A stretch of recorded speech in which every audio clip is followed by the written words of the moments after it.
If the simulation he devised is any indication, decision analyst Steve Begg of the Australian School of Petroleum at the University of Adelaide does not look favourably on his home nation's chances in football's 2018 World Cup, which kicks off in Russia on June 14.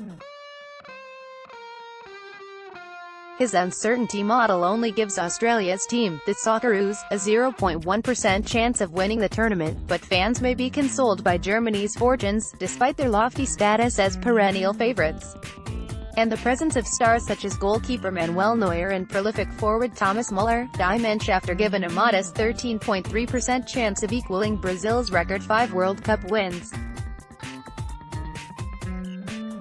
Using a combination of team rankings and recent form, Begg set aside his usual focus on the oil and gas industry to develop a Monte Carlo simulation for the competition. The Monte Carlo method was devised in World War II as part of research carried out for the Manhattan Project, an American undertaking supported by the UK and Canada, which resulted in production of the world's first atomic bomb.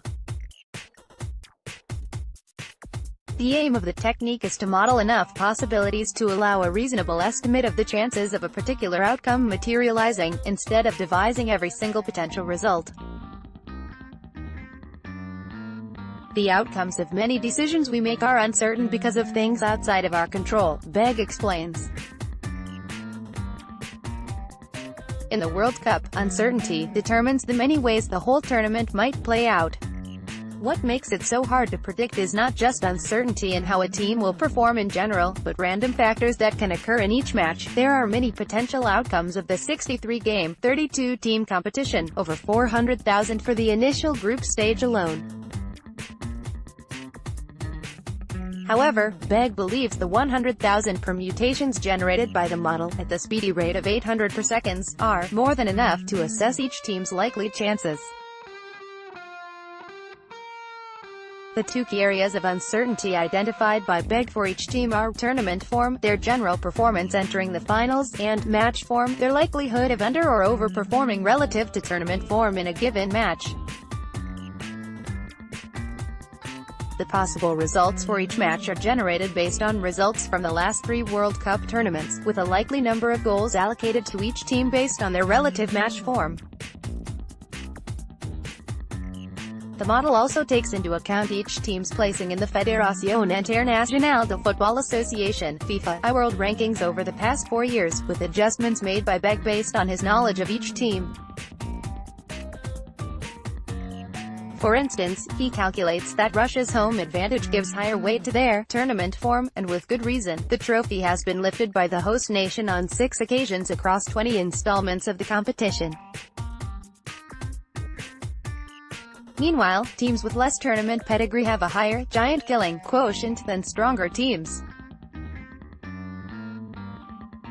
Based on current inputs, the Australian national team, ranked 40th in the world by FIFA going into the competition, is given a modest 14% chance of advancing from Group C, where their opponents include 1998 world champions France.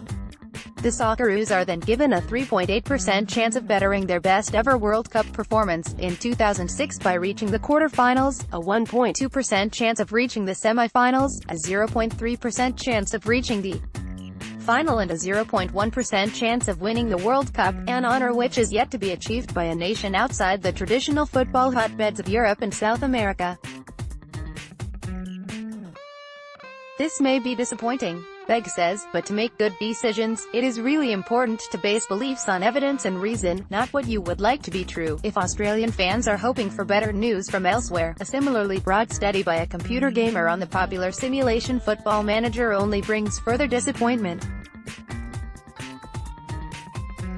The YouTube broadcaster, known as Golden FM, simulated the tournament 100 times on the game, and unlike relative outsiders such as Poland, Mexico and Serbia, Bert van Marwijk's Aussie troops couldn't register a single tournament victory. This study, such as it is, marks a strong Belgium side as favourites with 22 wins, edging out France with 17. Begg and Golden FM, however, have stiff competition in the World Cup prediction industry. Their Russian counterparts include a deaf cat and a polar bear, both of whom make their forecasts based on the flags placed next to their bowls of food. They follow in the footsteps of the late animal oracle, Paul the Octopus, who made global headlines by correctly predicting Spain's 2010 World Cup triumph using a similar method.